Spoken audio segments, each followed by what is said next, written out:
សេតាវិមានបានពិភាក្សាលើជំរឿនានាដើម្បីទទួលបានកោះ Greenland សេតាវិមានបានប្រកាសកាលពីថ្ងៃអង្គារទី6ខែមករាឆ្នាំ2026ថាប្រធានាធិបតីសហរដ្ឋអាមេរិកលោក Donald Trump និងក្រុមការងាររបស់លោកកំពុងពិភាក្សាលើជំរើសជាច្រើនដើម្បីទទួលបានកោះ Greenland មកគ្រប់គ្រងរួមទាំងលទ្ធភាពនៃការប្រើប្រាស់កម្លាំងយោធាផងដែរអ្នកនាំពាក្យសេតាវិមានលោកស្រី Karoline Leavitt បានបញ្ជាក់ថាការទទួលបានកោះ Greenland គឺជាអាទិភាពសន្តិសុខជាតិដ៏សំខាន់របស់អាមេរិកដើម្បីទប់ទល់នឹងឥទ្ធិពលរបស់រុស្ស៊ីនិងចិននៅក្នុងតំបន់អាក់ទិកលោកស្រីបានសង្កត់ធ្ងន់ថាទោះបីជាការទូតជាអាទិភាពប៉ុន្តែការប្រើប្រាស់យោធាសហរដ្ឋអាមេរិកគឺជាជម្រើសមួយដែលមេបញ្ជាការកំពូលប្រធានាធិបតីអាចប្រើប្រាស់បានជានិច្ចនាយករដ្ឋមន្ត្រីដាណឺម៉ាកលោកស្រី Mette Frederiksen បានប្រមានយ៉ាងធ្ងន់ធ្ងរថាការវាយប្រហារឬការប៉ុនប៉ងរឹបអូសយកកោះ Greenland ពីសំណាក់អាមេរិកនឹងមានន័យថាជាការបញ្ចប់នៃសម្ព័ន្ធភាព NATO NATO និងសន្តិសុខពិភពលោកក្រោយសង្គ្រាមលោកលើកទី2មេដឹកនាំនៅអឺរ៉ុបរួមមានអង់គ្លេសបារាំងនិងអាល្លឺម៉ង់បានចេញសេចក្តីថ្លែងការណ៍រួមគ្រាគាំទ្រដាណឺម៉ាកដោយបញ្ជាក់ថាកោះ Greenland ជារបបប្រជាជន Greenland ហើយអធិបតេយ្យភាពនៃដែនដីនេះមិនអាចរំលោភបំពានបានឡើយការបង្កើនសម្ពាធលើកោះ Greenland នេះបានកើតឡើងភ្លាមៗបន្ទាប់ពីកងទ័ពសហរដ្ឋអាមេរិកបានធ្វើប្រតិបត្តិការយោធានៅក្នុងប្រទេសវេណេហ្ស៊ុយឡានិងបានចាប់ខ្លួនលោក Nicolas Maduro កាលពីចុងសប្តាហ៍មុនដែលធ្វើឲ្យមានការព្រួយបារម្ភថាលោកត្រាំអាចនឹងប្រើប្រាស់វិធានការស្រដៀងគ្នានេះចំពោះមហិច្ឆតាដែនដីផ្សេងទៀតផង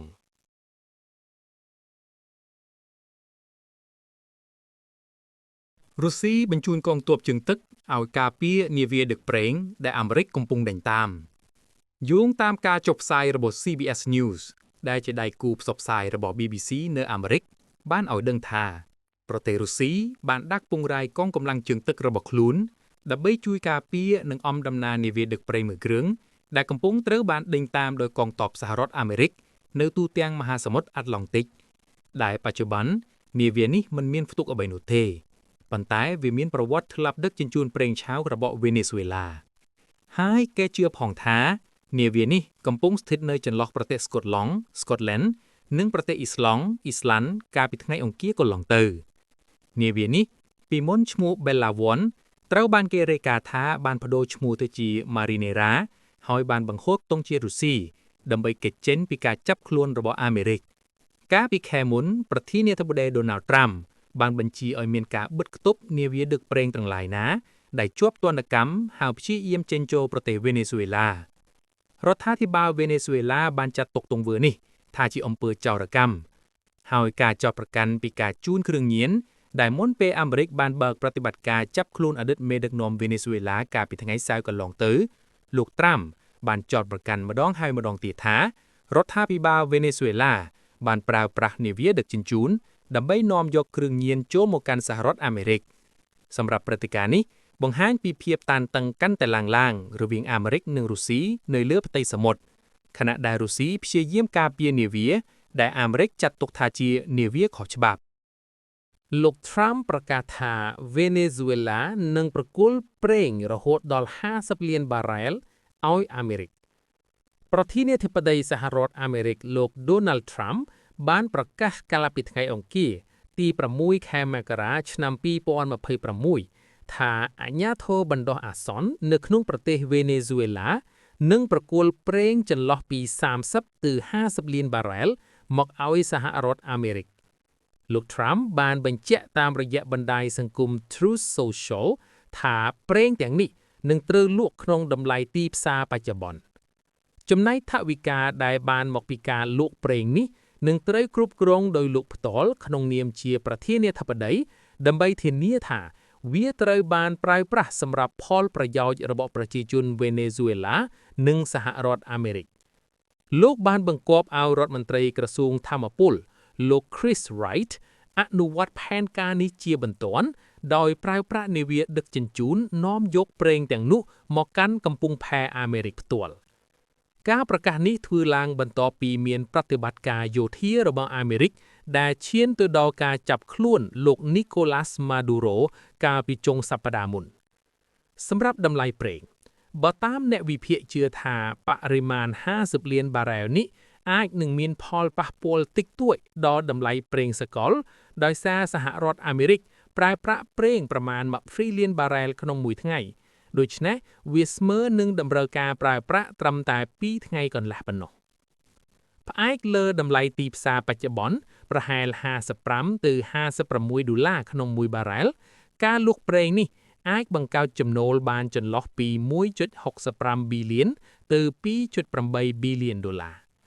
លោក Trump ក៏បានលើកឡើងផងដែរថាក្រុមហ៊ុនប្រេងធំៗរបស់អាមេរិកនឹងចូលទៅជួយស្តារហេដ្ឋារចនាសម្ព័ន្ធប្រេងរបស់វេណេស៊ុយអង់គ្លេសនិងបារាំងចុះហត្ថលេខាលើសេចក្តីថ្លែងការណ៍បញ្ជូនទ័ពទៅអ៊ុយក្រែនប្រសិនបើកិច្ចព្រមព្រៀងសន្តិភាពត្រូវបានសម្រេចនាយករដ្ឋមន្ត្រីចក្រភពអង់គ្លេសលោក Keir Starmer បានប្រកាសថាប្រទេសអង់គ្លេសនិងបារាំងបានចុះហត្ថលេខាលើសេចក្តីថ្លែងការណ៍នៃចេតនា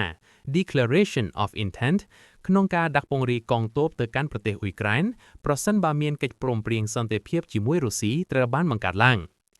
អ្វីដែលសំខាន់នៃកិច្ចព្រមព្រៀងមួយនេះគឺជាការបង្កើតមជ្ឈមណ្ឌលយោធាបន្ទាប់ពីមានកិច្ចពិភាក្សាមួយជាមួយសម្ព័ន្ធមិត្តអ៊ុយក្រែននៅក្នុងទីក្រុងប៉ារីសលោក Starmer បានមានប្រសាសន៍ថាអង់គ្លេសនិងបារាំងនឹងបង្កើតមជ្ឈមណ្ឌលយោធា Military Hubs នៅទូទាំងប្រទេសអ៊ុយក្រែនដើម្បីទប់ស្កាត់ការឈ្លានពានណាមួយនាពេលអនាគតប្រធានាធិបតីបារាំងលោក Emmanuel Macron បានលើកឡើងថាកងទ័ពរាប់ពាន់នាក់អាចនឹងត្រូវដាក់ពង្រាយដើម្បីជួយដល់ការស្ដារកងកម្លាំងប្រដាប់អាវុធអ៊ុយក្រែនឡើងវិញនិងការពារស្ថិរភាព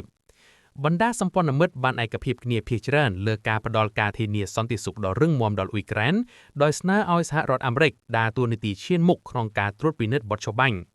ទោះបីជាមានវឌ្ឍនភាពលើផ្នែកសន្តិសុខប៉ុន្តែបញ្ហាសំខាន់ទាក់ទងនឹងការកំណត់ដែនដីនៅតែស្ថិតក្នុងដំណាក់កាលពិភាក្សាដោះស្រាយនៅឡើយចំណែកឯរុស្ស៊ីបានចេញការព្រមព្រៀងដដែលថា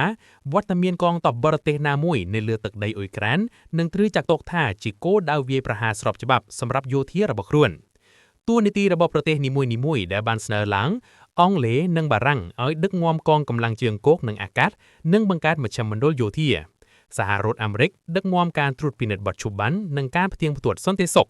រីឯអាល្លឺម៉ង់ក៏បានបង្ហាញឆន្ទៈដាក់ទ័ពនៅប្រទេសជិតខាង NATO ដើម្បីគាំទ្រមេសកម្មនេះផងដែរមេដឹកនាំក្រុម STC របស់ប្រទេសយេម៉ែនលោក Aidarus al-Zubaydi ត្រូវបានដកចេញពីតំណែងបន្ទាប់ពីបានរត់គេចខ្លួនកាលពីយប់មិញប្រធានក្រុមប្រឹក្សាដឹកនាំរដ្ឋដែលទទួលស្គាល់ដោយអន្តរជាតិបានប្រកាសថាលោក Aidarus al-Zubaydiមេដឹកនាំក្រុមប្រឹក្សាអន្តរកាលភីលខាងត្បូង STC របស់ប្រទេសយេម៉ែនត្រូវបានដកចេញពីជួររដ្ឋាភិបាលហើយក្រោមបទចោទប្រកាន់ពីបទក្បត់ជាតិកម្រិតធ្ងន់សម្ព័ន្ធមិត្តដឹកនាំដោយអារ៉ាប៊ីសាអូឌីតបានឲ្យដឹងថាតាមគម្រោងលោក Al-Zubaydi ត្រូវឡើងយន្តហោះទៅកាន់ទីក្រុងរីយ៉ាតកាលពីល្ងាចថ្ងៃអង្គារដើម្បីចូលរួមក្នុងកិច្ចពិភាក្សានៅព្រឹកនេះប៉ុន្តែលោកមិនបានឡើងយន្តហោះនោះទេហើយបានរត់គេចខ្លួនទៅកាន់ទីតាំងមិនច្បាស់លាស់មួយគួរបញ្ជាក់ផងដែរថារដ្ឋាភិបាលយេម៉ែនដែលទទួលស្គាល់ដោយអន្តរជាតិកំពុងប្រឈមនឹងវិបត្តិផ្ទៃក្នុងយ៉ាងធ្ងន់ធ្ងរបន្ទាប់ពីលោក Aidarus al-Zubaydi មេដឹកនាំក្រុមបំបែកខ្លួននៅភាគខាងត្បូងបានបាត់ខ្លួនលោកត្រូវបានចោទប្រកាន់ហើយបានត្រូវដកតំណែងពីក្រុមប្រឹក្សាប្រធានាធិបតី PLC ក្រៅបទក្បត់ជាតិដែលជាការចោទប្រកាន់កម្រិតខ្ពស់បំផុតក្នុងជួររដ្ឋាភិបាលលោកត្រូវធ្វើដំណើរទៅអារ៉ាប៊ីសាអូឌីតដើម្បីចរចាដោះស្រាយវិបត្តិប៉ុន្តែបែរជាមិនបង្ហាញខ្លួននៅប្រលានយន្តហោះហើយបានបាត់ដំណឹងសូនឈឹងកាលពីយប់មិញដែលព្រឹត្តិការណ៍នេះអាចធ្វើឲ្យមានការប៉ះទង្គិចគ្នាជាថ្មីរវាងកងកម្លាំងរដ្ឋាភិបាលនិងកងកម្លាំងក្រុម STC ដែលគ្រប់គ្រងតំបន់ភាគខាងត្បូងរួមទាំងទីក្រុង Aden ផងដែរព័ត៌មានចុងក្រោយដែលទើបទទួលបានពី Fresh Updates តាមការតាមដានស្ថានភាពចុងក្រោយនៅថ្ងៃទី7ខែមករាឆ្នាំ2026នេះនៅទីក្រុង Aden មូលដ្ឋានបងឯករបស់ក្រុង STC កងកម្លាំងប្រដាប់អាវុធត្រូវបានដាក់ពង្រាយយ៉ាងក្រាស់ក្រែលខណៈដែលអ្នកគាំទ្រលោក Al-Zubaydi ចាប់ផ្ដើមសម្ដែងការមិនពេញចិត្តចំពោះការដកតំណែងនេះ សមាជិកជាន់ខ្ពស់មួយចំនួននៃក្រុម STC បានចេញមកអះអាងថាព័ត៌មានស្ដីពីការរត់គេចខ្លួនគឺជាការឃោសនាអាក្រក់ប៉ុន្តែពួកគេនៅតែមិនទាន់អាចបញ្ជាក់ពីទីតាំងពិតប្រាកដរបស់មេដឹកនាំរូបនេះនៅឡើយទេរីឯប្រតិកម្មអន្តរជាតិវិញ